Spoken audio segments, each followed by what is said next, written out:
And one more example, that when I was in UK, or when I was allowed to go to UK,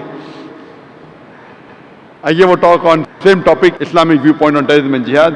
A young boy after my lecture said, Nare Takbir, Allahu Akbar. And then he said, death to George Bush, death to George Bush. I give such a good lecture.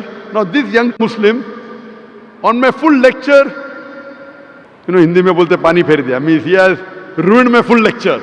Everyone is clapping and he gets up, death to George Bush. And everyone clapped.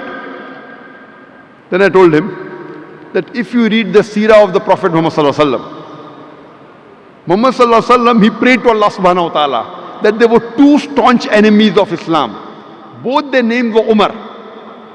So a prophet prayed to Allah Subhanahu Wa Ta'ala that at least give hidayah to one Umar. And Allah gave hidayah to Umar bin Khattab. May Allah be pleased with him, who became the staunchest supporter of Islam. So I pray to Allah that give hidayah to George Bush.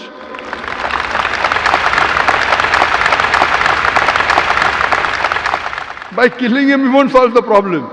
I say that give hidayah to one of the two, George Bush or Tony Blair.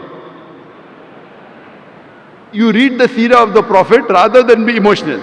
Muslims get emotional. If you read the seerah of the Prophet, you know how did the Prophet deal with things.